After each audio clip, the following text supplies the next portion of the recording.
Good afternoon, welcome to Be More Dog Live. We're going to be talking about excessive barking.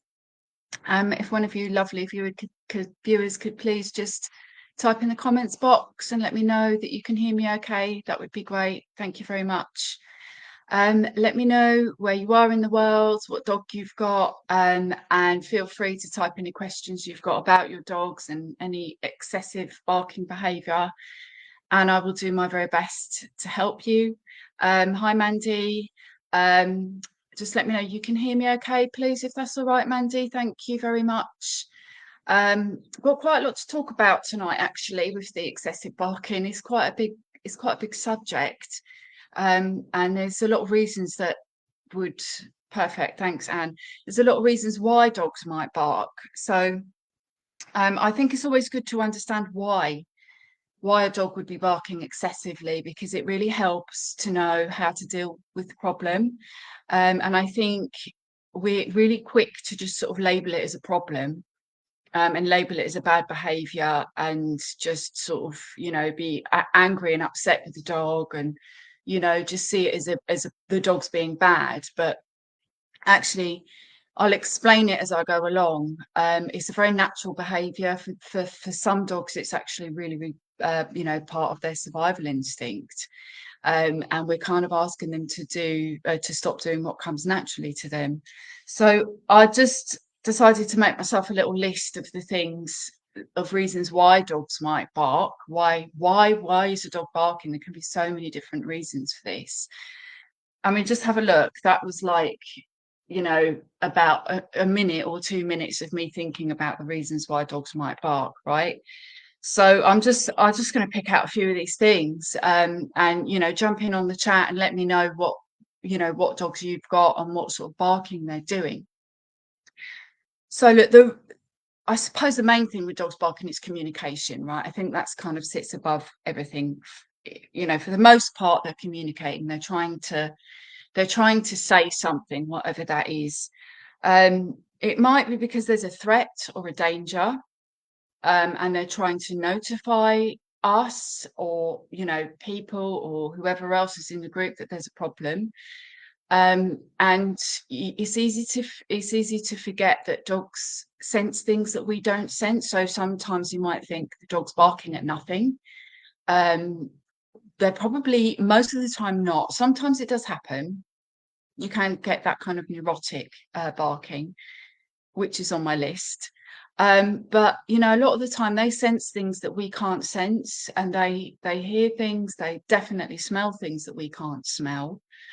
So some of the time this barking might be down to the fact that the dog is alerting us that there's some sort of threat, there's some sort of danger. Now, for the most part, we know that somebody banging their car door isn't really a threat, or maybe a voice out in the street isn't a real threat. But to some dogs it really is. And I want to pick up on a couple of social characters that are more likely to bark than the other types of characters. So within the dog world, within the canine world, within the wolf world, and dogs have adopted this, they've all got their individual social characters. And there's probably about 6 or 7 social characters that dogs have got as their sort of true identities. And I'm going to pick up on 2. So there's one which is called the early warner. And they're very suspicious types of dogs. So they're born to be wary, they're born to be suspicious, they're naturally guarded, they're naturally on alert, and they're very susceptible to sounds and movement and things like that. And it's actually a really important survival instinct for the rest of the group. So in a group of wolves, or in a group of dogs, the early warner is the sort of dog that would be sitting on the peripheral, on the edges, out looking.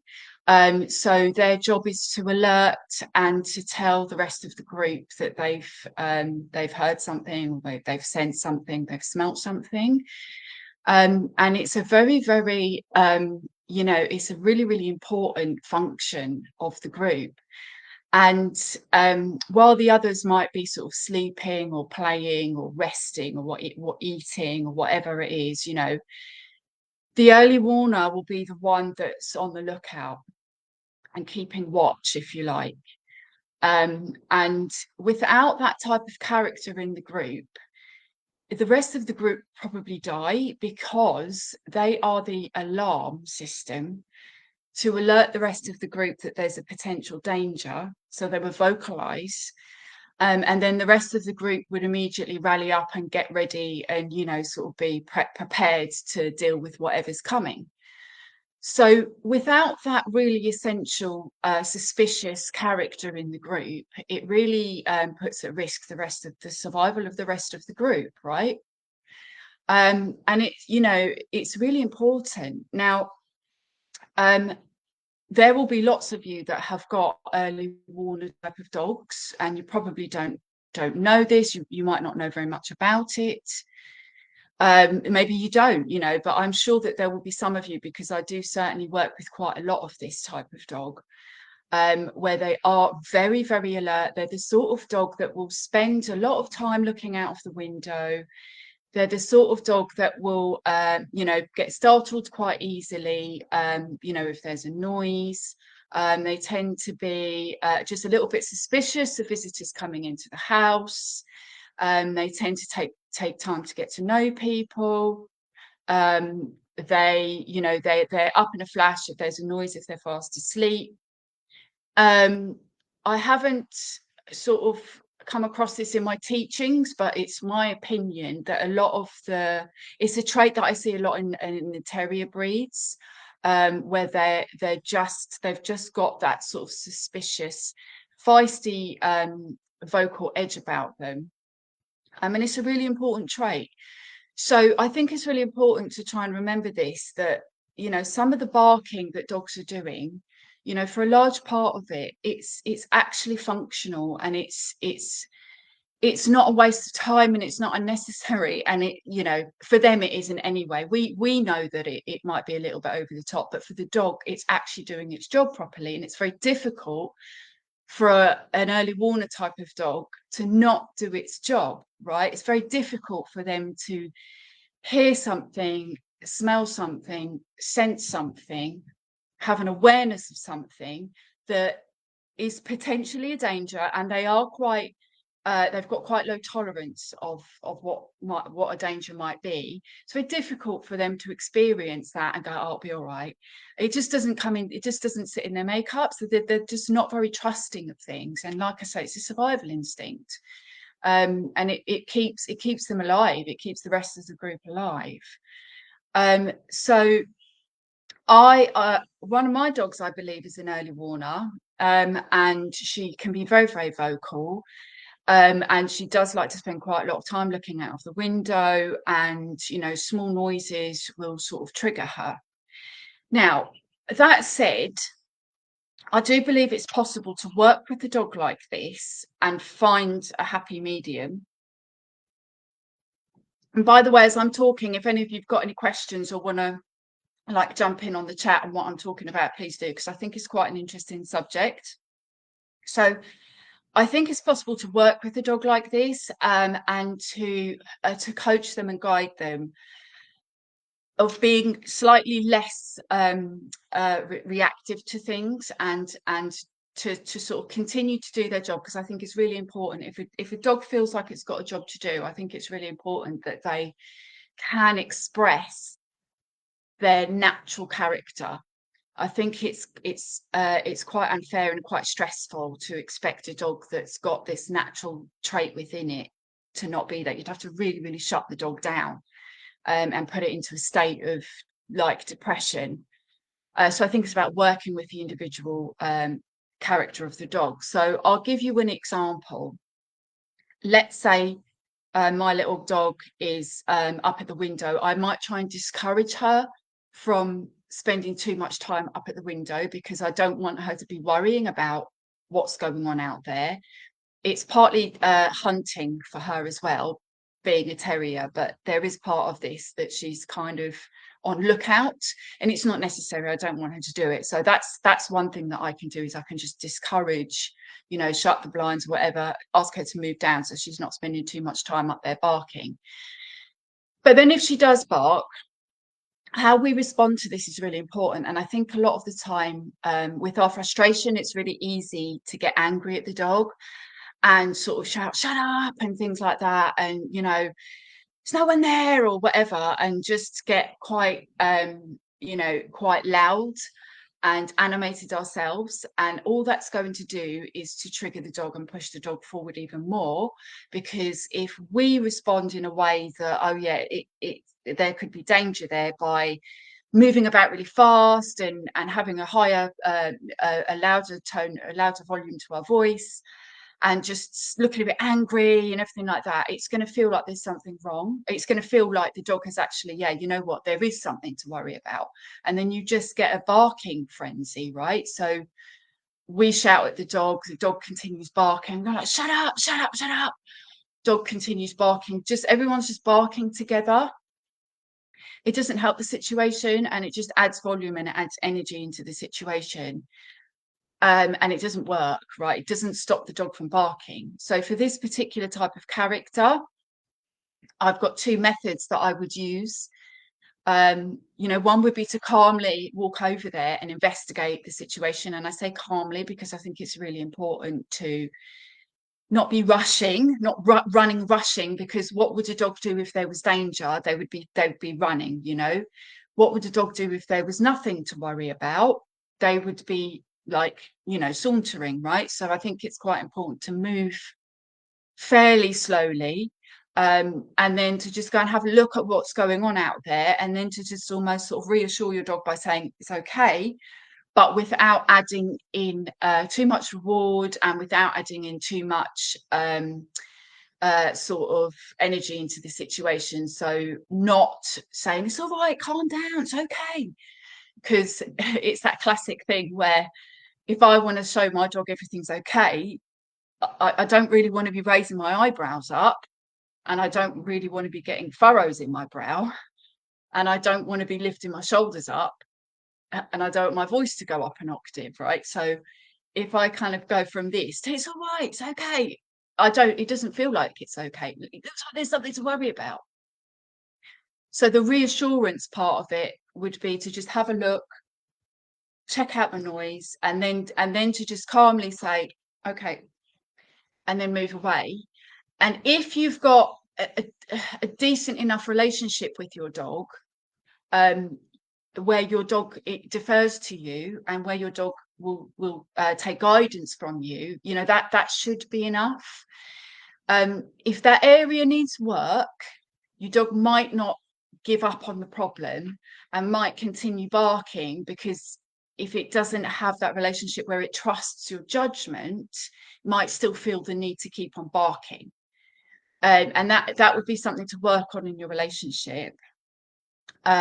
You could have a lead on your dog, or just a loose collar, and just calmly lead the dog away. Try not to grab. So if a dog is in a barking frenzy and is very angry at something and is all wound up, and it suddenly feels a grab from behind, you can get a redirected bite or a snap out, because the dog just doesn't really, it's just in a red mist, and all of a sudden it gets touched, it's going to react. So you just would sort of want to softly, put a hand on the finger underneath the collar and lead the dog down. If that's an issue for you, you could maybe just have a lead on the collar and lead the dog away. Wait for your dog to stop barking, and then you can allow your dog back into the space. So that is one way of dealing with the early warner type of dog. And with you watching, I'm just curious to know if any of you feel like you might have an early warner type of dog. I'm just going to have a look at some of the messages here. Mandy says, my dog actually screams in the morning to get out, and sometimes in the evening, but never in the day.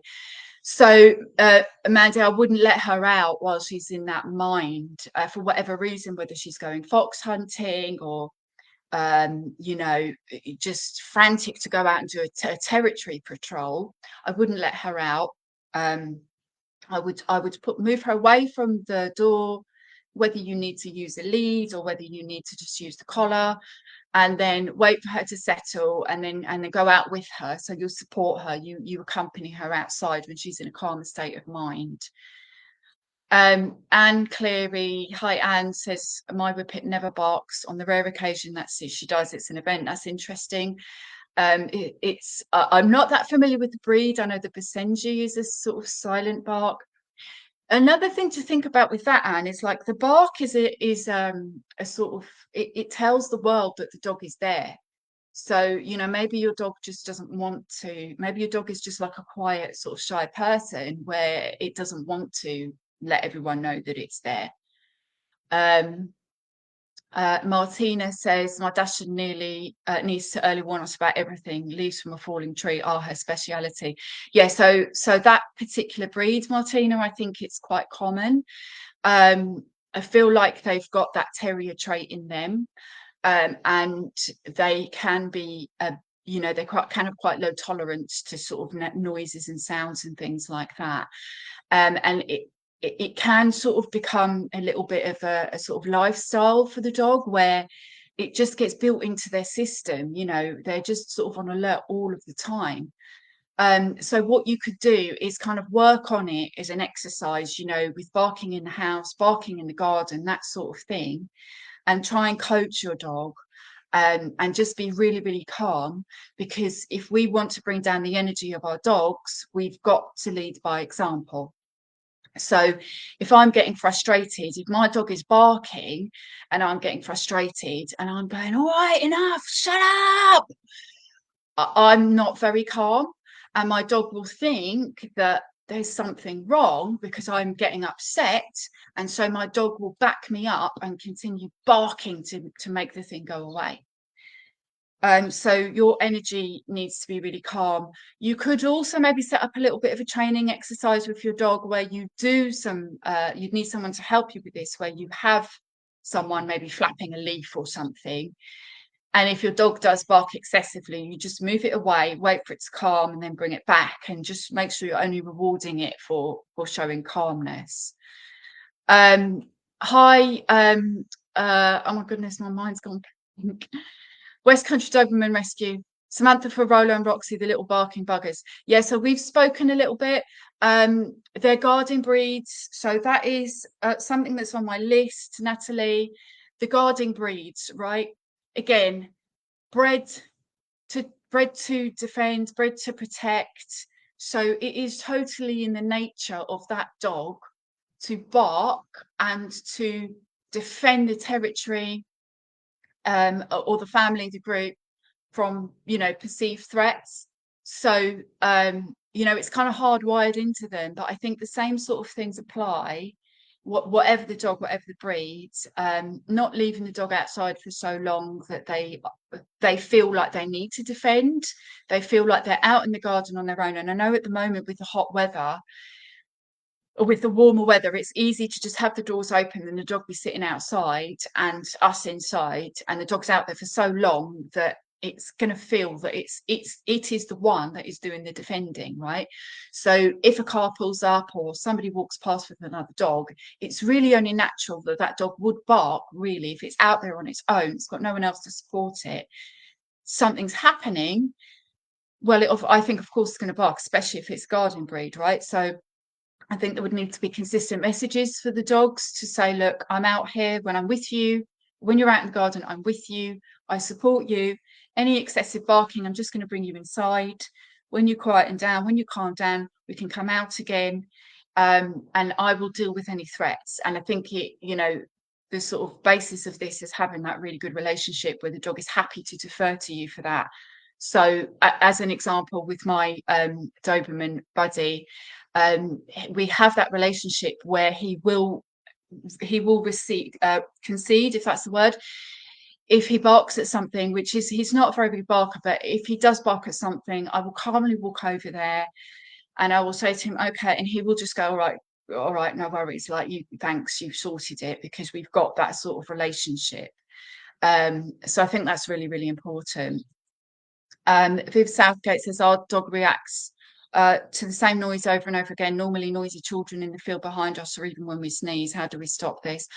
Right, okay, so have a think about how you feel about the noisy children in the field as well. So I just want to mention this because I think it's really important. And I'll give you an example. There's somebody that lives near me that I'm not that keen on, that I'm a little bit frightened of. And like I said, Buddy's not very vocal. He's not a very vocal dog. People can drive past, people can walk past. He's not that bothered. But when this person walks past, he gets quite angry, and he really does bark and run the fence. And I feel that it might be that he's picking up on my feeling, my thoughts, even though I'm not saying anything and even though I'm not doing anything. I think that he might be picking up on how I feel about the situation. So just check in with you how you feel about that, because I know that noisy children can be a bit, distracting for some of us. I think same rules apply. Don't leave the dog out there for too long unattended. If he does bark, bring him in, calm him down, and then calmly bring him back out again. Don't let him run out at 100 miles an hour. That's not what we want. We want him to come out calmly. And if he kicks off again, just bring him in, calm him down. When I say calm him down, I mean I don't mean stroking him and saying, it's all right, calm down, calm down.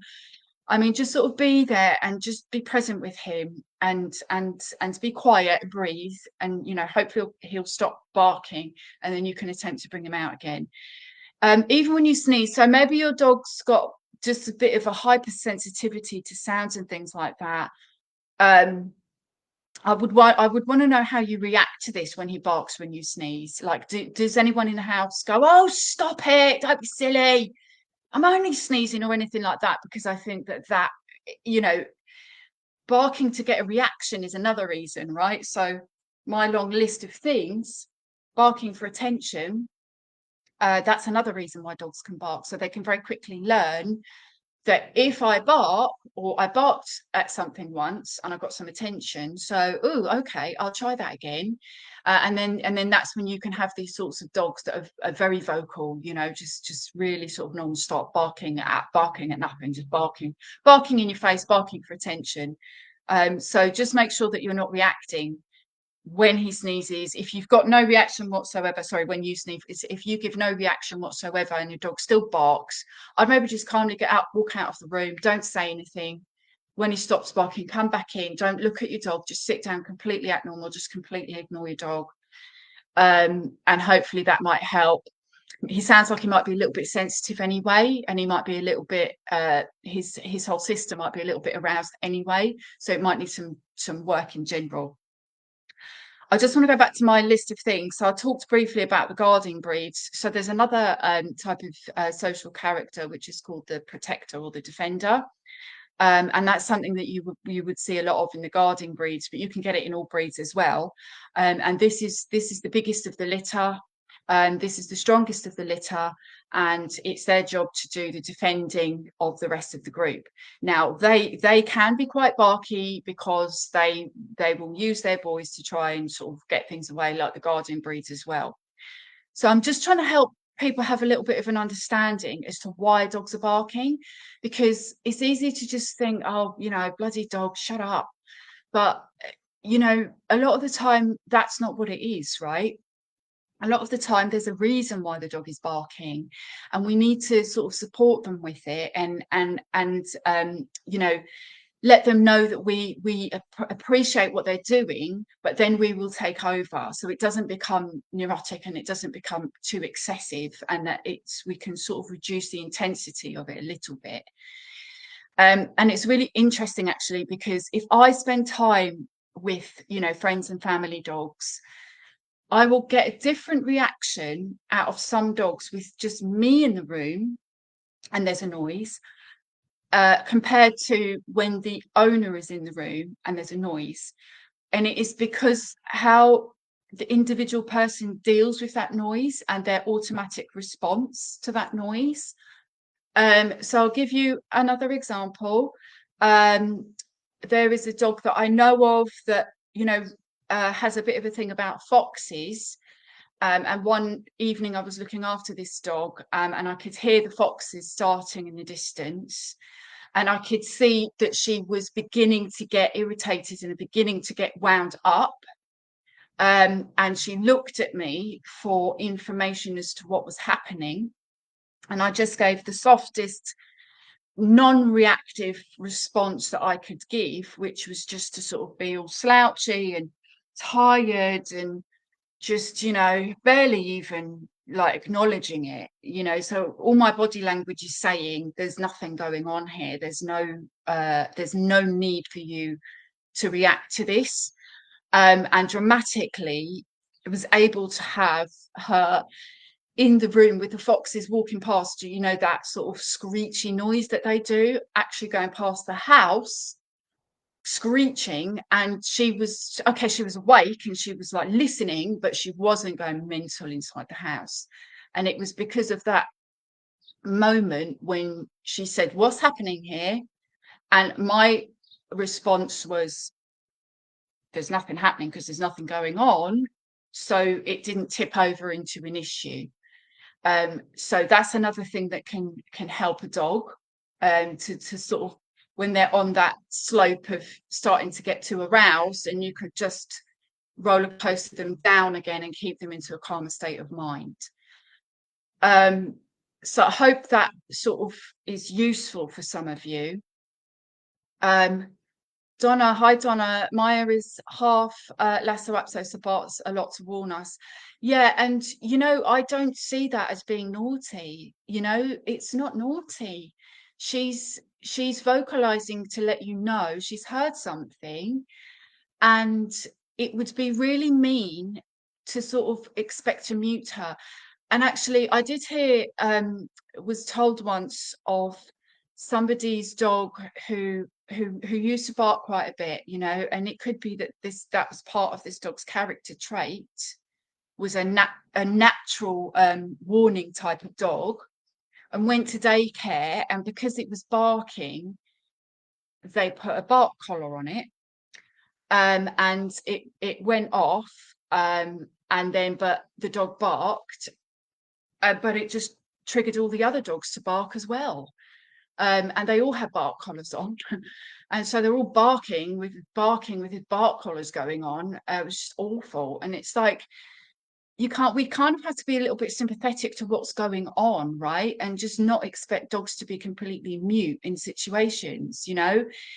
If I see a spider, I'm going to scream, and it's going to be very, very difficult for me not to react to that.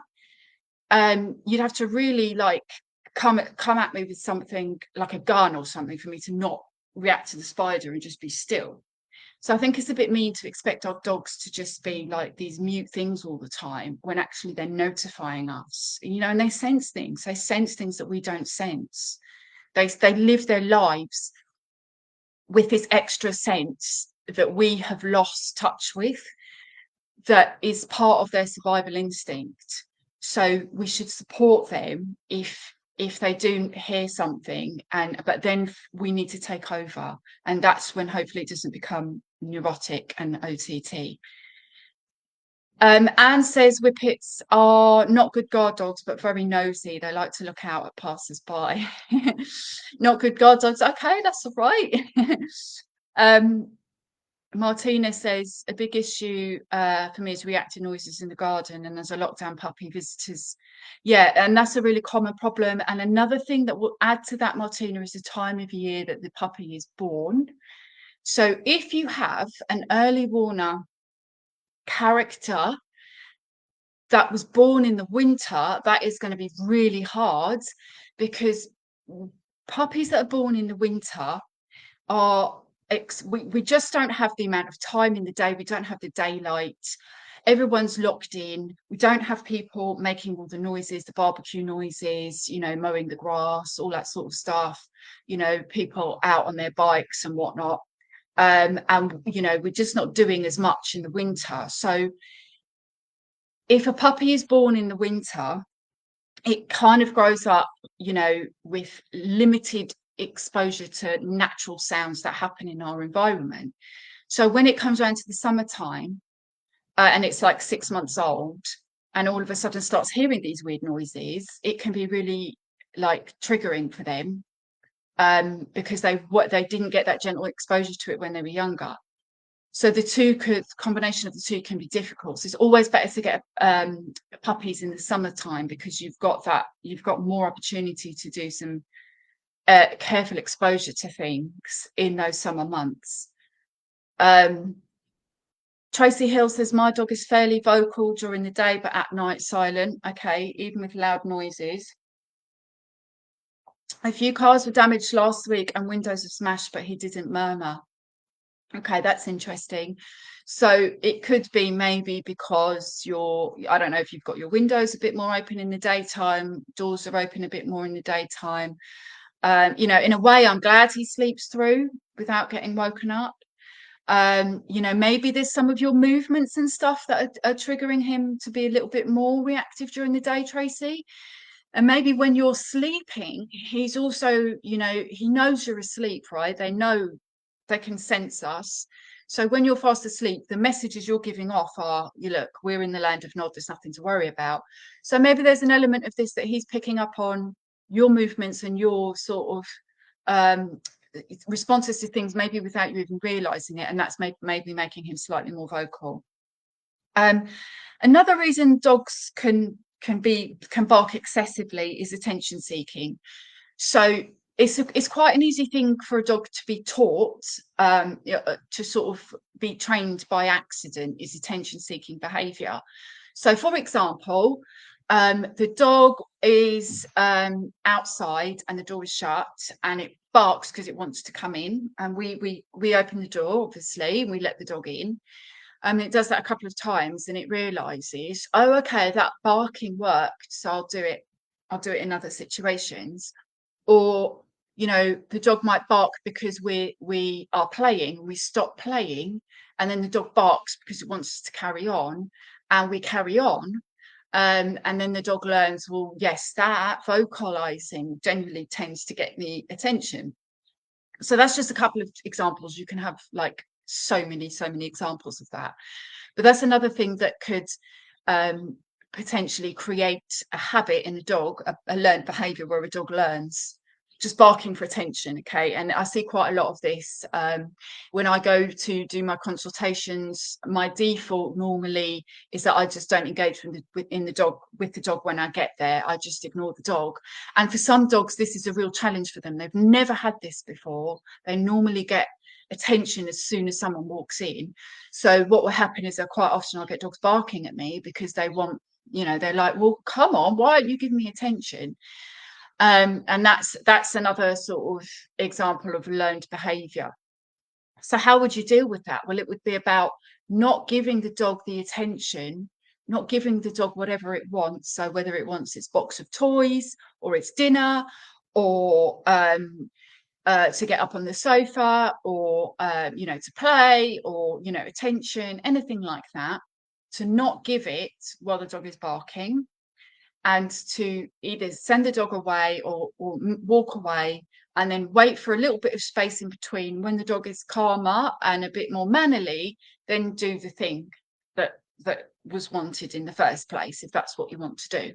So the dog learns that actually barking doesn't really get me anything, but actually being calm and quiet does. So you're more likely to get the calm and quiet cycle than the vocal cycle. And sometimes it can go on for a long time. The barking can be quite persistent, and it's really easy to just go, oh, okay, yes, I'll fuss you. But then the dog's won and the dog's learned the barking works, so it just intensifies. So if that's a problem for you, I would just get up and leave the room, and that probably work. And as long as you can get a gap of like 5 seconds or something of silence, and just come back in the room, just ignore your dog, just sit down, and then maybe then call it over and give it some attention. There's also some senile dogs, dogs that are getting on in life, that can display senile behaviors and neurotic barking. So this is more of a medical issue, and with behavior training, you know, it may help a little bit, but it may not, because the dog is senile and is displaying senile behavior, so it's just a bit, you know, not in its right mind. And that would need veterinary treatment. So, you know, dogs that are old, dogs that are getting on, you know, slowing down, you know, maybe bumping into things, maybe that have got a change of behavior, like strange behaviors, maybe some staring into space, or just like, you know, not themselves, like going off their food, and the excessive barking, that could be a sign of dementia stepping in. So that's another cause for excessive barking. And I was thinking about this today, and I was thinking about, as we get older, I think we probably start to talk to ourselves a little bit more. I started talking to myself a little bit. I never ever used to, but I just a little bit, you know, and I'll start doing it more and more. And maybe it's just a start thing of getting older. You just talk to yourself a bit more. You know, and maybe it's not dissimilar for dogs, right? Maybe they're just more vocal when they get older. But I do think there's part of it where it's not a conscious thing. So that's what makes it difficult to train it out of the dog, because it's not a conscious thing. The dog's not in the right state of mind. You know, its brain has probably, you know, not functioning properly, because it's old. A lot of barking is a communication. So the dog is trying to communicate something. And I think I said that at the beginning, that's probably like the overriding reason, whatever that is, right? So if you try to understand why the dog is barking, and you know, try to see it as a form of communication, you'll hopefully have a little bit more sympathy and a bit more compassion and understanding as to why the dog is barking. Then any training protocols would need to be set in place accordingly.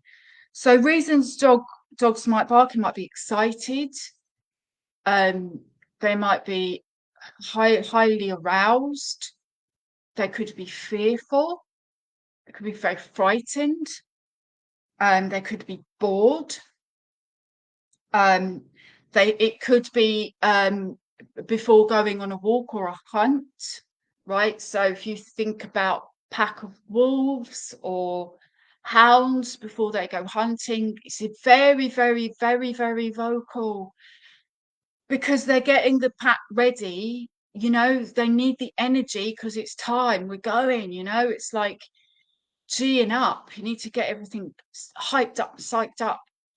So that could happen before a walk, where it's a natural behavior of the dog to bark and to come on, come on, come on, come on, come on. We're going out hunting. We're not going to go out hunting like just a little mosey. We're going out hunting. Come on, everyone. So if you start thinking about it a bit more deeply, it kind of, I feel, gives quite an interesting insight as to, you know, why is the dog barking, right? You know, don't just blanket rule going, it's just barking for no reason, it's a mad dog. There's probably a reason behind it. There will be a reason behind it. You just need to establish why, what is that reason? And just remember some of the character traits that I talked about at the beginning, because it's their default survival instinct. It's a deep grained in the DNA of these dogs. It's survival. So you don't bark, we all die. So it's a really, really important trait for these dogs. Some dogs have been taught to speak.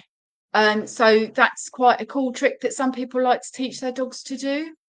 And then the dog has learned, okay, well, speaking gets me a treat, or I get loads of attention. And then that can be one of those tricks that can cause you problems, which is a little bit like, in my opinion, teaching the dog paw.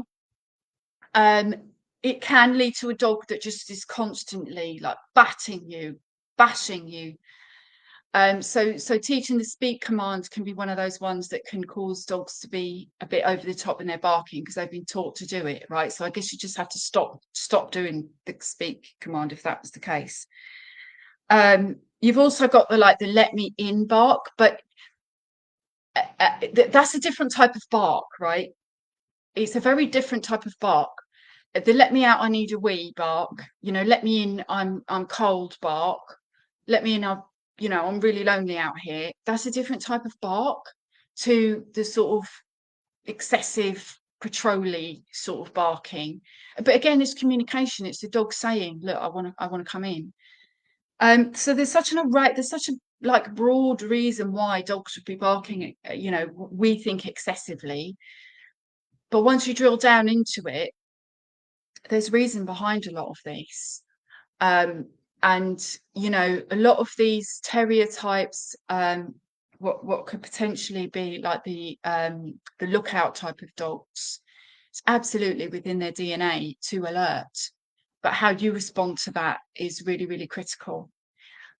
So as I was saying, you've got the option of just with a lead, just leading your dog away, or you can try the sort of sleepy, oh, I'm so tired, you're just falling asleep. That can work really well for some dogs. If they look to you, they hear a noise and they look to you, and you're just like, smiling, tired and smiling.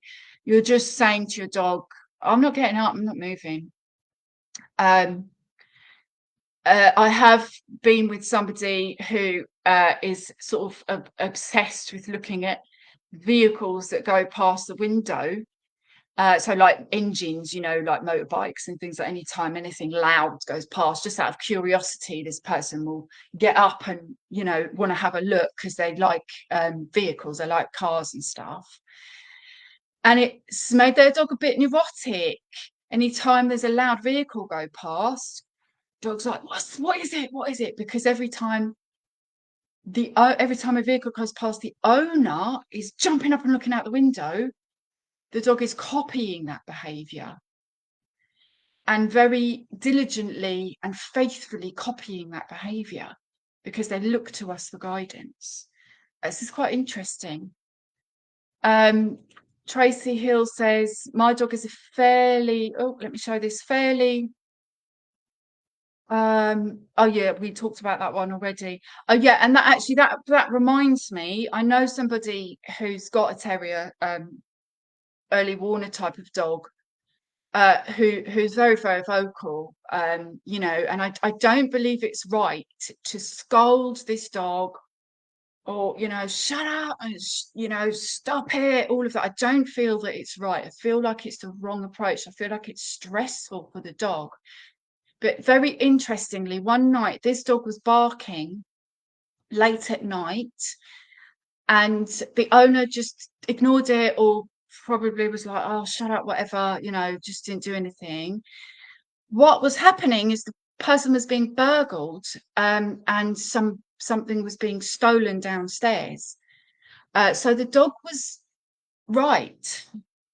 So I think we need to do something. I don't think we should completely ignore it. I think we should either calmly go and investigate it, or if if you get up and go over there and that triggers your dog to get worse, which might happen for some dogs, you can try the passive route of just looking all slouchy and tired, or you can keep a lead on them and lead them away, and encourage them to settle and calm, and then bring them back again.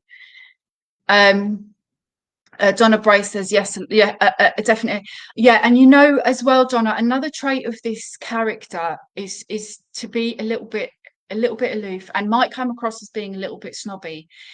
So they are not the goofball type of dogs, right? The lookout dogs, the early Warner dogs, they are the ones that if you go to the park and you've got a bunch of dogs running around playing with each other, the early Warner will not be playing.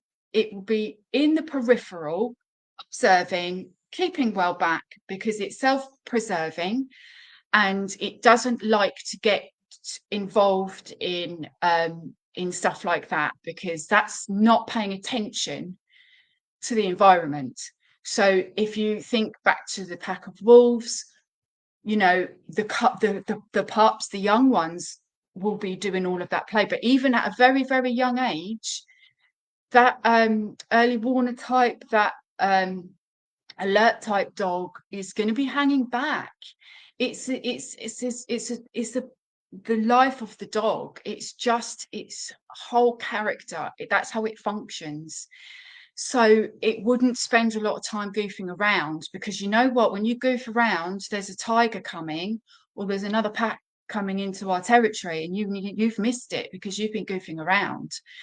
So she has got that aloof, sort of detached way about her, which I feel kind of complements her character.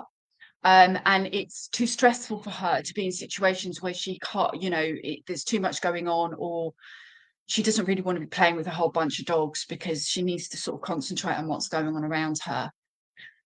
Jane Edwin says, our Doberman is always looking to bark at neighbours' dogs in the adjacent garden. He'll approach the fence and bark once, as if to provoke a response.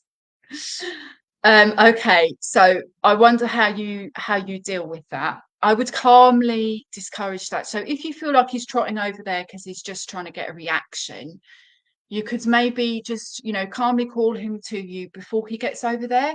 And so let's say you saw him trotting over there and his name was Barney. You just go, Barney, and just call him over to you before he gets to the fence. And if he doesn't come to you, then maybe just have a lead on him, and then just sort of lead him away. It can be quite difficult for dogs as well. This is another thing that I feel quite sympathetic, is that, if you think about any canine, foxes or African hunting dogs or wolves or dogs, they wouldn't live so close to, their rival's territory. It's very unnatural.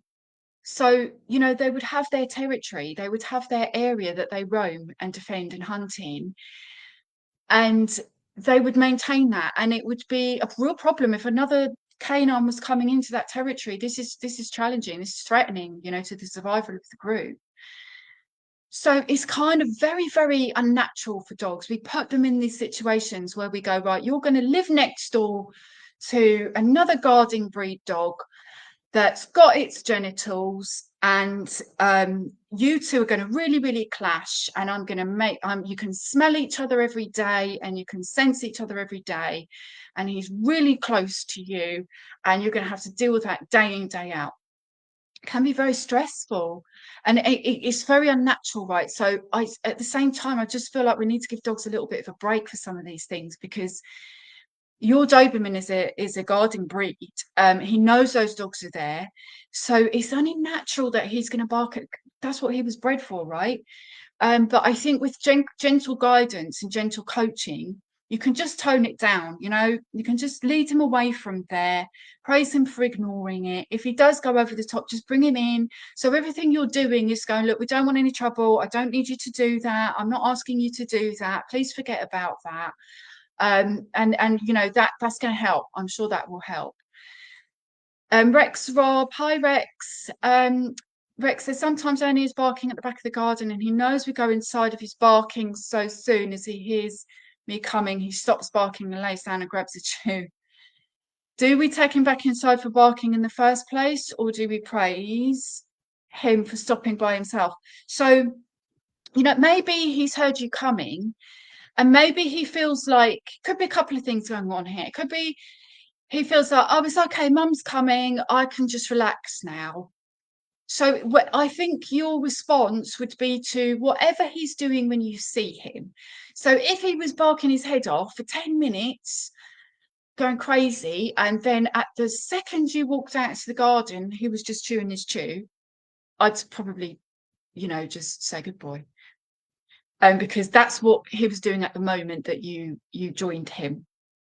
You might just want to stay out with him a little bit and see how he is. Don't leave him out there for too long, because he will feel like he needs to do the defending. It's also a very male trait as well. So if you think about the biology of the group, it's the males that would be doing a lot of the defending. So they're naturally defensive. And this is another thing as well to think about, that if you're a female and you have a male dog, your dog could be a little bit more defensive of you, because biologically the males would protect the females. So that's another thing to bear in mind. So yeah, I would maybe stay out there with him a little bit, Rex. And if you feel like he is barking excessively, you can't stop him, I would just bring him in, wait for his energy to drop down, and then you can bring him out again. But it sounds like he suddenly feels a bit more relaxed, a bit more relieved that you're there, and he wouldn't be chewing if he felt threats. So dogs won't eat if they feel danger. They won't eat. Digestion is the last thing on their mind if there's danger. So if he's decided to chew something, it means he's not feeling scared anymore. So you've obviously given him some backup, some support there. So maybe you just need to be out with him a little bit more in the garden.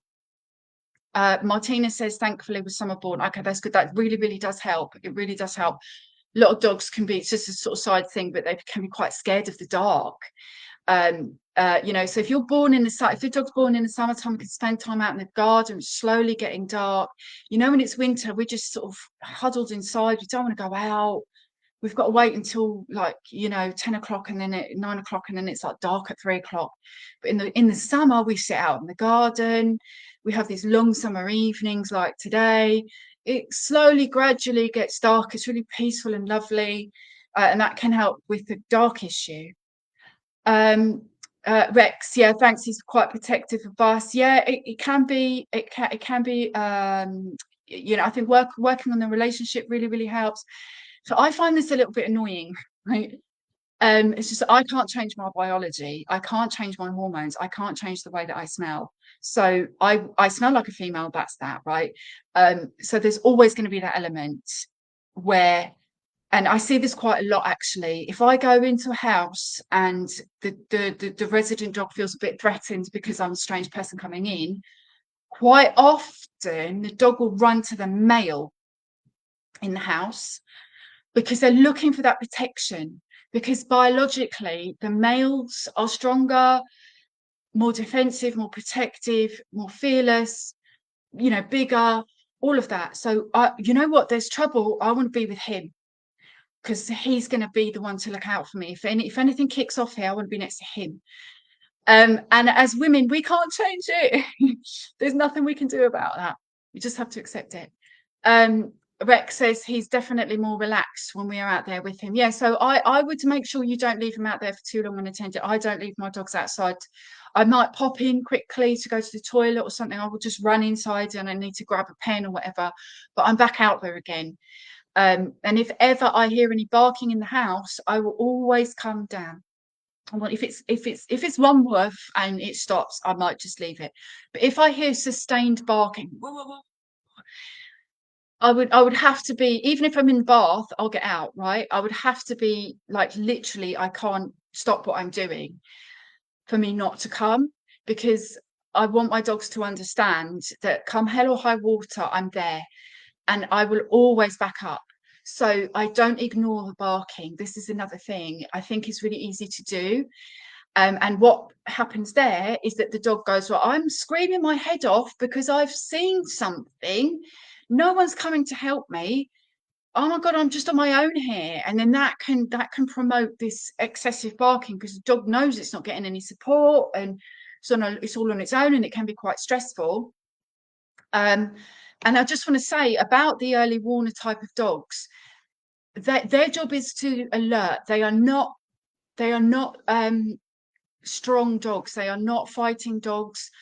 They don't want any trouble. So remember I said they're on the peripheral, right? They don't want to get involved in anything. So if there is danger, they're one of the last type of dogs that want to be involved in it. So it can be really stressful for a dog that needs to vocalize, that needs to be the alarm system. It can be very stressful for that dog needs a protective backup. That dog needs a support. It needs defensive backup. Without that, can be very stressful for that dog because it's then having to adopt a totally different type of character, which is to defend, which probably a lot of our dogs have to do actually, where they're not defended. And so they, by default, somebody has to do the defending in the group, right? There has to be someone in the group that does defending. Just that's how it is. And if there isn't anyone doing it, the dog will do it out of pure necessity. And that's when it can become quite stressful for the characters that it's not their natural instinct, it's not their natural trait. right? So that makes it even worse, because then that dog is getting very stressed, and stressed dogs are more likely to bark more. And then that's when they might start barking at things that are really, really unnecessary, like the leaf blowing around in the wind.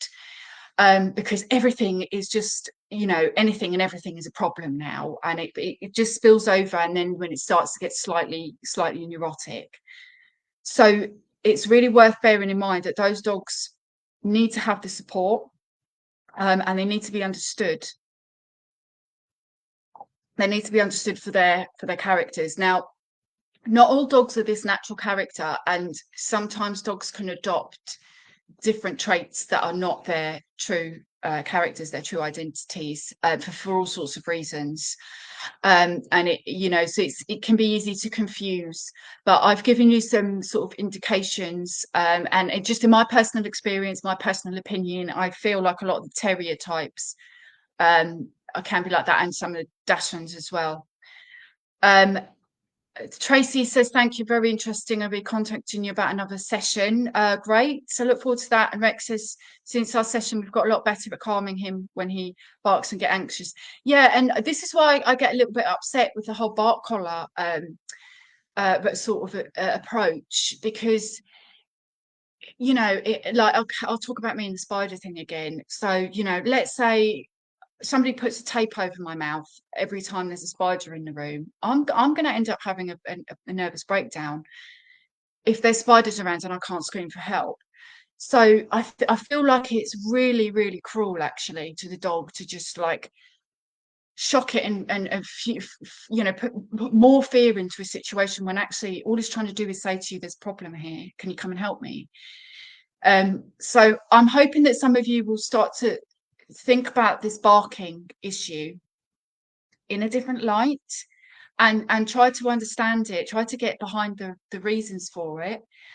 With that knowledge, as with all what we do with behavior stuff, when you understand why your dog is doing what it's doing, then you've got that's the hard part, is working out why. And when you know why, then you can look at trying to help it. So I'm going to leave you for tonight. Thanks for all your comments and questions. I hope you found it useful. Don't forget, I've got my fireworks seminar next week on Sunday. The information is on my page, and I think it's now cool enough to take the dog out. So have a lovely evening, everyone, and I'll see you all again next time.